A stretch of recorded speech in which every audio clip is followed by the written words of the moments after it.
Hey everyone, so today we are going to discuss how lawyers trap witnesses with their own words on a cross examination.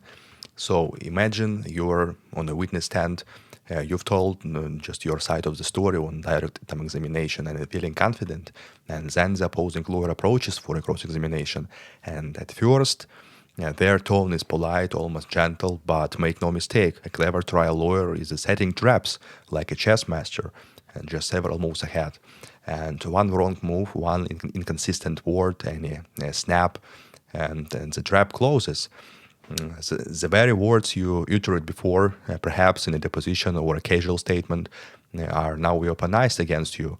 So in this video, we are peeling back the curtain on how lawyers trap witnesses with their own words during a cross-examination and revealing the psychological tactics and strategies that make it most the revolting part of any trial. So buckle up. This is going to be intriguing, sharp, and a little bit shocking with a dash of education. Welcome to the courtroom mind game. First of all, cross-examination isn't just a Q&A. It's a combat with words. The lawyer's mission, of course, to make the jury see the story, and they are just their way by using the witness' own testimony as ammunition. And it's a duel of wits under oath. And the best cross-examiners are like a mental magician. So they're distracting you with a friendly banter, and in one moment, then boom, hitting you with your own contradicting words the next. So today we are uncover the top cross-examination secrets that lawyers use to tie witnesses in the knots. You will hear just how tiny details become traps and how a calm yes can lead to a devastating gotcha. And why some witnesses end up just looking like they lied, even when they thought they told the truth. So ready to discover the pros, make perjury painlessly and easy just for a witness to stumble into. So let's dive in. First secret is very obvious. So here is the first sign. As a great cross-examiners, just deadliest weapon is a preparation. The trap is often set just weeks or months earlier, quietly during a deposition or in just piles of documents. And by the time the witness walks into a court, the lawyers already know every word and that witness has ever said under oath, and plenty just outside of it. And prior testimony, sworn deposition, police interviews, emails, text messages, and social media posts, it's all potential ammo. So why? Because nothing beats an opportunity to use a witness' own words against them. And a savvy lawyer comes just throughout all these statements and hunting for inconsistencies or admissions that can be turned into verbal snares. So think of it just laying a minefield when each prior statement is a mine just waiting to explode if the witness contradicts it. And during cross, the lawyer will calmly just lead the witness down a path and knowing exactly where those mines are buried. And the moment the witness taps on one by deviating from what they said before, and boom, so caught by their own words. And for example, so if a witness is testified in a deposition, I've arrived at 8 p.m., and the lawyers will have that locked and loaded. And if the court witness just nervously says, maybe it was to 8:30, so expect the lawyer's eyes to gleam. They will pounce. Just earlier under oath, you said you arrived at 8 on the dot. And was that truth? And the witness fumbling is now trapped just between two conflicting statements and the credibility time bomb ticking away. So this preparation also means the lawyer plans every question strategically. So they are not just randomly probing, they're steering the witness toward those preset traps. And it's like a script that lawyer has rehearsed with the witness possible answers anticipated. And if in answer A, go to question 5, if answer B just brings a trap from page 6, line 3, And the witness doesn't just stand a chance against this level of foresight. And by the time they realize what's happening, they've already said the damning word, and the jury. So they just watched the witness demolish their own credibility, dominated. So it's a magic, but nope. So just meticulous preparation and a deep understanding that the witness' prior words are loaded just gun and waiting to fire, and the cross-examiner simply hands it to them and says, "Here, just pull the trigger." So secret number two is leading questions, like the Puppeteer Technique. So now, if preparation leads the gun, leading questions just pulls the trigger, as a leading question is a cross-examiner's best friend. A question that suggests its own answer, nudging the witness where the lawyer wants them to go. And unlike open-ended questions like what happened next, a leading question is more like, it was dark that night, wasn't it? And the lawyer isn't just really asking, though they are just stating, and the witness just agrees or disagrees. And why this is powerful? So because it allows the cross-examiner to testify while the witness just merely ratifies. And in other words, the lawyer is supply putting words in the witness' mouth, and just words that just so happened to support the lawyer's case or set up a trap. So picture a puppet on a strings. Each leading question is a string, and the lawyer pulls yes, yes, yes, and the witness nods along, often just without realizing that each yes is a guiding them into a corner.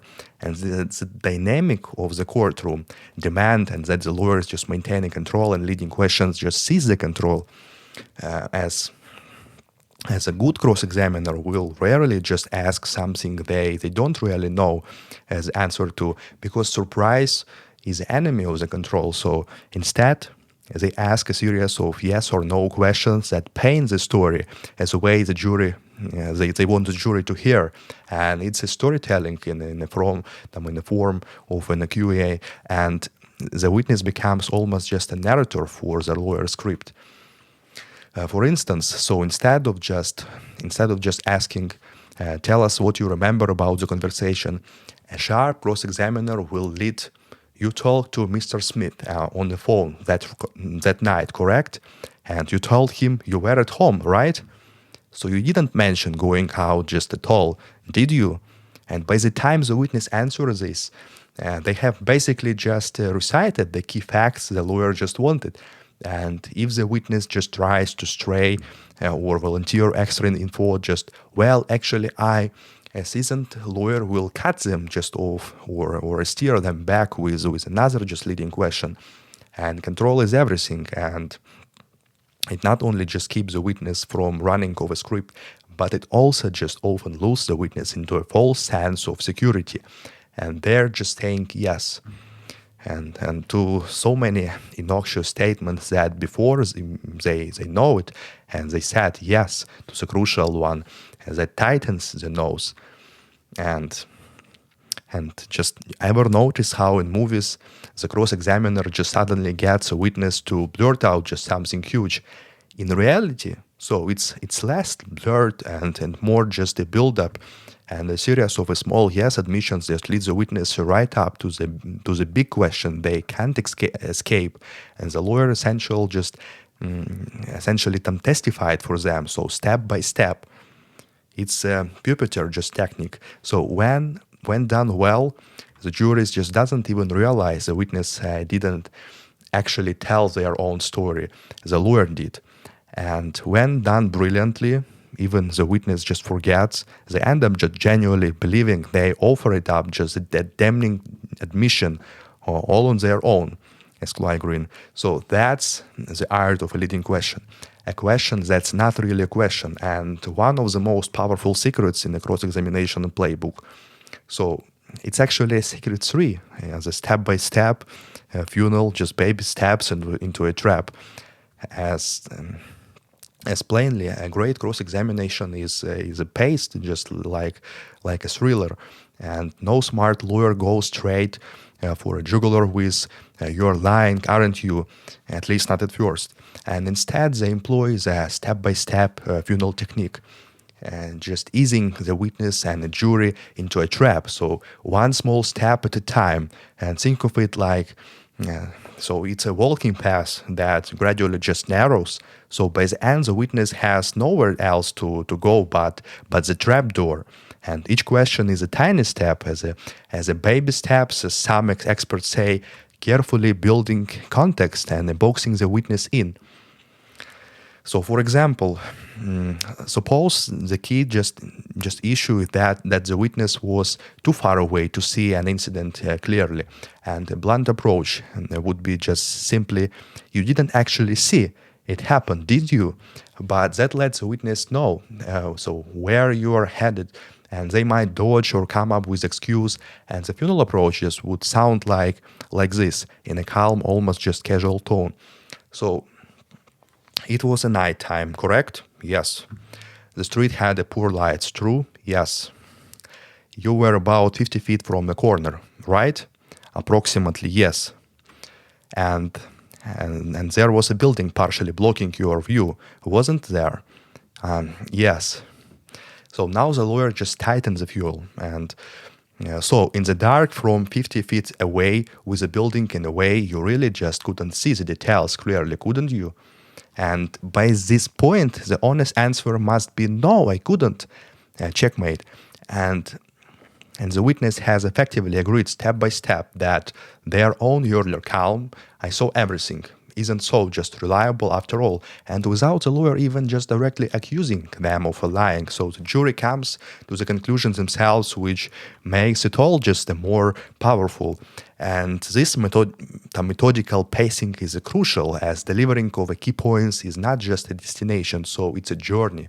As one trial expert put it, so the jurors are brought just along for a ride, and understanding exactly where the cross-exam is just headed each step of the way. So by the time the critical question lands, it feels inevitable, and the witness' earlier confident story now locks into the house of a cards just built on shaky ground. And eventually this funnel technique relies on patience and precision. Each question tightens the space around the witness story, and they often don't realize that just what trap is being laid, because each step feels logical and harmless on its own. And only in the hindsight does the witness think, I just agreed to a bunch of things that totally undermined my own testimony. Exactly. So the best cross-examiners make the witness word shrink with each question. And finally, there is only one answer that fits all those little admissions. And it's the answer that helps the cross-examiner's case. It's because a slow dance into a quick stand, just gentle, rhythmic, and by the time the witness feels the pull, I'm already waist deep and sinking. So voice drops, a whisper on waist deep and sinking for a fact, then a brief pause. So secret number 4, I would say, using their own words as a weapons, as time for a showstopper, so the moment of impeachment. So this is a dramatic gotcha that courtroom dramas love, and real trial lawyers do too, so albeit in a more controlled way. The principle is simple. If the witness has ever said something different before, a good lawyer will find it and use it, and it often just called impeachment by a prior inconsistent statement in the legalese, so we call it delusions. And there is nothing just quite as satisfying for the lawyer, at least, as watching a witness confronted with their own words that directly contradict what they just confidently told the jury. And the witness face falls, the jurors just raise eyebrows, and the lawyer delivers the line with just fated innocence. "I'm sorry, I must be confused. So let me read you just what you said in your deposition that year, last year of just this is the kill shot." And one famous example is that a medical expert in the trial just confidently testified that a particular product caused The plaintiff just rare cancer, and the defense attorney on the cross calmly walked her just through some basic questions about her research and publications. And then came the trap. So he produced an article the expert just himself wrote just 3 months prior, so where she had stated no one knows what causes just a T-cell lymphoma, and mic drop. So in her own article, her own words, she admitted medical science just didn't know the cause of that cancer, and yet she was in the court blaming the defendant product as a cause, and the lawyer had read it that damning just line out of loud to the jury, and you can imagine the impact. The expert just squirmed and tried to explain, but the damage was done. Her credibility imploded in an instant, and the judge later threw out the case just largely because that impeachment showed that the expert had no reliable basics just for the claims, and that the power is the power of well-timed gotcha moment. And it doesn't have to be a published article, so it can be just anything. An earlier deposition, a recorded interview, even an email. So smart lawyers will quote the exact words back to the witness, and it's hard to argue with yourself. So you testified in a deposition, quote, I never went inside the house, and that's end of the quote. Yes, today you said you did go in. Which is it? And the key is to never just ask a question you don't know the answer to when attempting a gotcha. And the lawyer just already has the prior statement to hand, often literally just in a transcript or exhibit, and they typically will get the witness to fully commit to the current just story first, just throw the hands themselves and they unleash as a contradicting statement. It's surgical and often devastating. So now, here is an insider secret. After landing a contradiction, a skilled lawyer just shuts up. They don't give the witness a chance to wiggle out. So no, why did you lie then? Because they just invite the witness to cook up an excuse or clarify the discrepancy. And the seasoned cross-examiners know that never gives the witness an opportunity to explain away the inconsistency. And you nail the inconsistency, let it hang in the air and cue uncomfortable silence, and then move on. And the jurors are smart, so they see the lie or contradiction. If you press too hard or demand the witness just confessing to lying, you risk looking like a bully and just actually diluting the impact. The witness might offer a sympathetic, I just misremembered explanation, and that makes the jury forgive them. So the real secret is land your punch, gotcha, and then step back and let the sting do its work. So the witness is trapped by their own words and just flailing with no escape, and as the jury watches them twist in the wild, so firm triumphant tone, then pause for effect.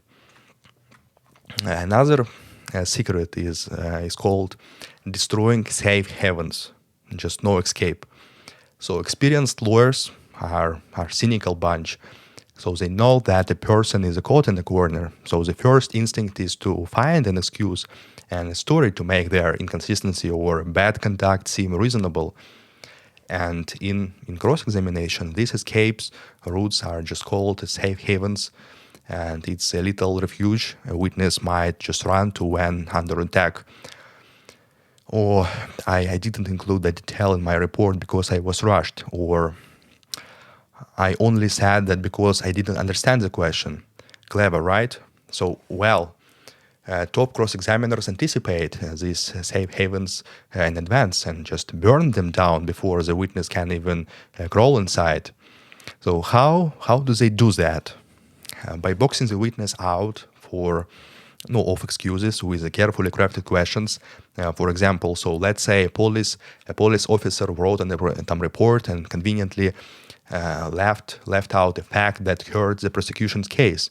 On cross, the defense lawyer might butter up, and the officer just first, officer, you consider yourself as a route investigator, correct? Yes. You follow proper policy, just some procedures when writing reports. Yes. You note all important details in your report, correct? Yes, of course. And the officer, just proud of his work, has just agreed that he is rough and just would include anything important. And Trapp said, so next the lawyer asks, there is no single mention of that suspect, just having an injury in the report is there. So, or no. So if this suspect had a visible injury that night, it would be in your report, wouldn't it? The answer is yes, but it's not, isn't it? No, boom. And the absence of that detail speaks volumes, as the lawyer systematically destroyed the safe haven that the officer just might have had. It's like, I was in a hurry, I must left it out, and by getting him to insist he is a survived and just would never omit important facts, and the lawyer just slammed the door on any later excuse, and the message to the jury, if it's not in the report, it didn't happen, period. And this tactic is brilliant because it appeals to the witness ego or a sense of a duty to disarm them. And in general, people go to great lengths to protect their image. And a cross-examiner will use that, so make the witness affirm how careful, honest, or expert they are, just hereby committing them to a stand that supports your case. And once you've committed any devastating tools like a failing, if a doctor witness claims to be 100% confident in their diagnosis, so then admitting any uncertainty later makes them look unreliable. If a business person just swears they never mix the personal and the company finances, then even one just exception exposes on the cross like outright fraud or lies, and the lawyer essentially just raises the witness onto a pedestal, and then pushes them off. And it's a long fall when you just bragged that you've never do that, the very things that evidence shows you did. And by preemptively just closing off escape routes, as the cross-examiners ensures that the witness has no wiggle room, and they are just stuck with the stories they've told, and for a better or usually worse. And when it's worse, so the jury trust in that witness crumbles, and they've been caught not just in the lie, but in the lie after swearing they never lie. And that's a double whammy. So the tone here should mix admiration for the tactic with a touch of a dark humor, emphasizing just the cleverness. Another secret is called tone, temper, and traps. So the theater of cross-examination. Let's switch gears for a moment. Not every trap is spurring, but by what the lawyer asks, and sometimes it's how they ask it. And cross-examination is as much as performance as it's an inquiry. And great trial lawyers are students of human psychology and stagecraft, so they know that tone and voice pacing and strategic pauses can unnerve a witness or lull them into a complacency. It's a particularly an interrogation just mind game. And one moment the lawyer just might be folksy and friendly, speaking softly as generally curious, and the next moment they pivot to a rather sharp, confrontational tone that catches the witness off guard. And these constraints, this contrast, can knock a witness off a balance and just making them more likely to blurt out something unwise or relevant, crack in their story. And some lawyers start cross-examination very polite, almost disarmingly so. They smile, use a witness last name respectfully, just Miss Thompson, you have 3 kids, right? So must be just hard juggling work and family. And the witness relaxes and thinking, oh, this isn't just so bad. And the jury sees that the lawyer is reasonable and even likable. And then when the time is right, the lawyer just tone hardness. But Miss Thompson, you left those kids home just alone that night, didn't you? And the sudden shift is jarring. As the witness taken aback by the change, and might just stumble or get defensive, and the confident dream of an answers yes, yes, yes suddenly just falters. Well, I had to run out, but now the witness looks flustered, so the trap of tone is sprung, and the jury just saw a stark contrast as a friendly lawyer just with now an easy witness whose credibility seems to be quivering, and it's a theater, so yes, but with a purpose. And the lawyers is signaling to the jury when something just important has happened by changing a tone or the volume. And when a lawyer's voice rises in incredulity, so you expect us to believe that, and it tells the jury that this is a big deal. And when the lawyer slows down just to a near whisper and just eyes narrowed, something like, "You knew exactly what you are doing, didn't you?" And it creates a tension that draws everyone in. Pauses too are a weapon.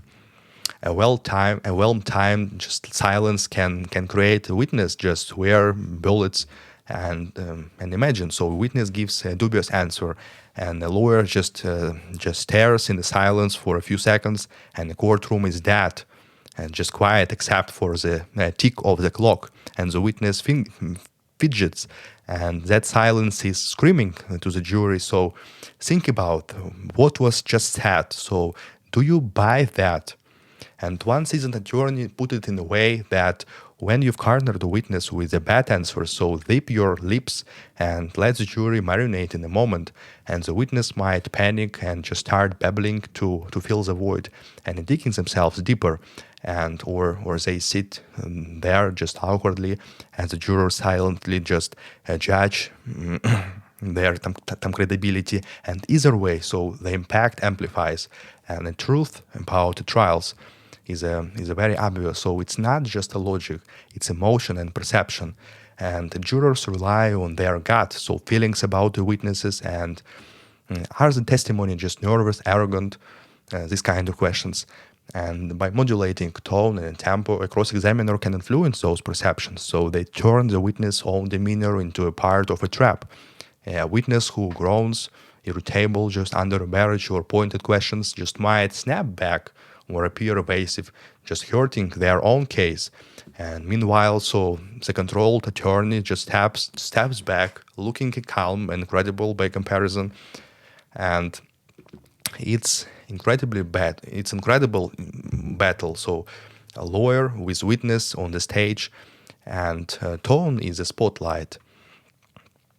So yes, the cross-examination is a legal strategy, but it's also a performance act, as the best lawyers are a bit like an actors or directors orchestrating a drama where the witness unlovingly just plays the villain, and through tone shifts, strategic poses, even body languages, so they entice so the witness into emotional reactions or ill-considered words.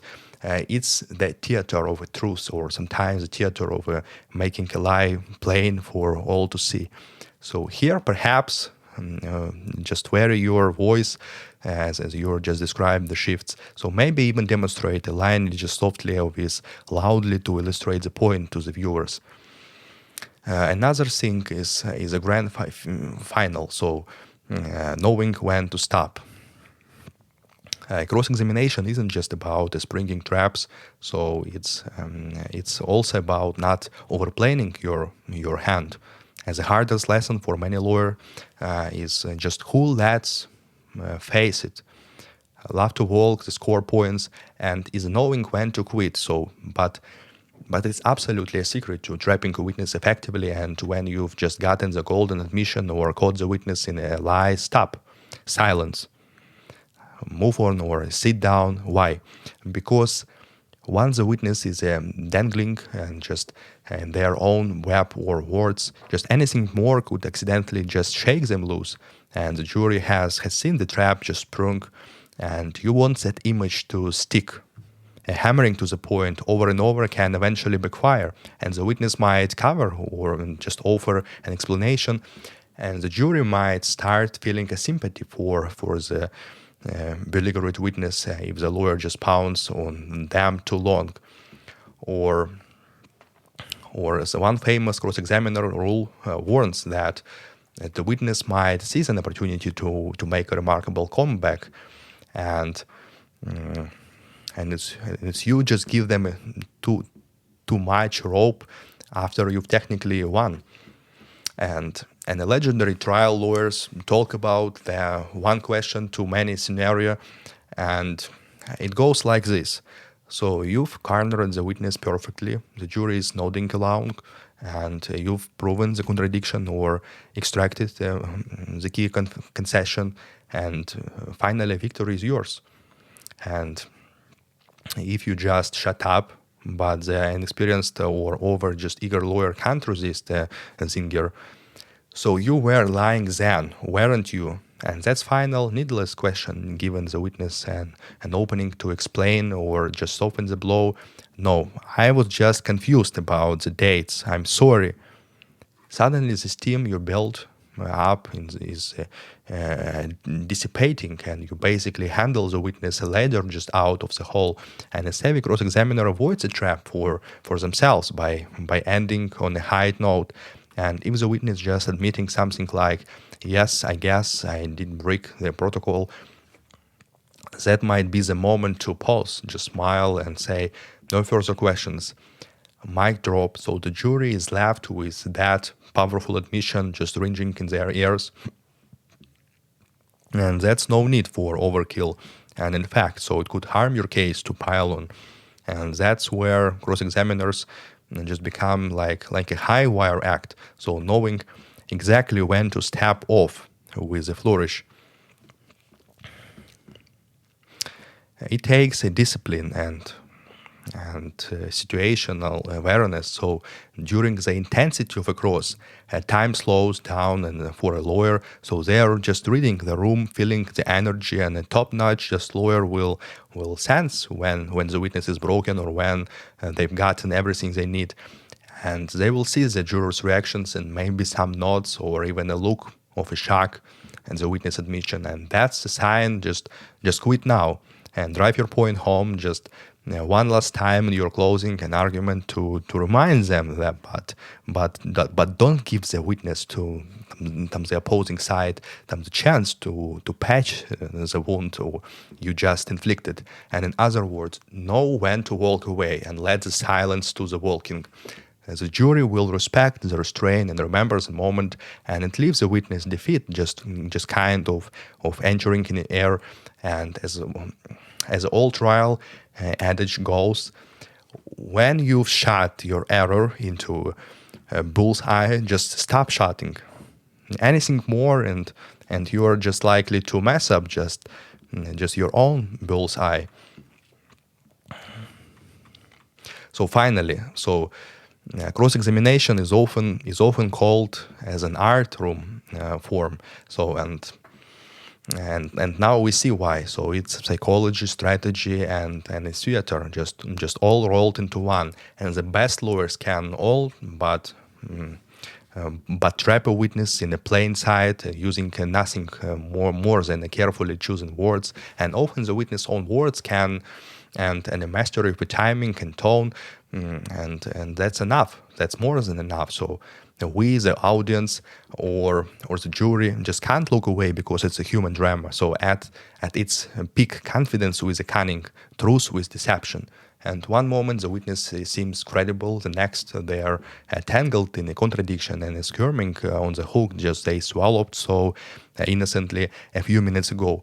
And it's the reason Courtroom stands just still the show in the movies, but it's even more compelling in real life, because when a witness falls into a verbal trap, real consequences hang in a balance. So next time you watch a trial or your favorite legal drama, pay attention to the cross-examination and watch the lawyers slowly, methodically just build the trap and the preparation behind each question. As the leading prompts, the incremental steps and the dramatic reveals, the psychological ploys, and the sharp cutoff just after the kill. It's a high-wire dance of intellect and instinct.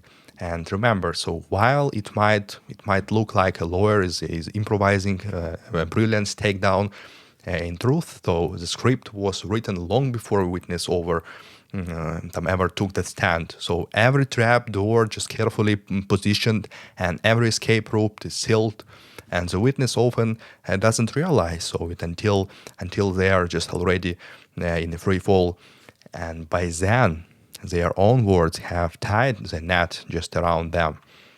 And in the end, a great cross-examination isn't just about lawyers just bullying a witness or tricking them unfairly. It's about revealing the truth in a way that's riveting and crystal clear for a jury, as one trial legend famously advised: if you build your case right, let the witness just to convict themselves with their own testimony, and the jury will see the truth just shining through the contradiction or the evasion. And that's the real drama. The moment the mask falls, courtesy of the witness' own words. And it's why cross-examination is both feared and revered. And feared by those who have something to hide, and revered by those who uncover it. It's basically like this. So this is how lawyers trap witnesses with their own words, and it's not a magic, so it's a method. Hope to find edge, and when it's done right, it's absolutely very captivating to watch.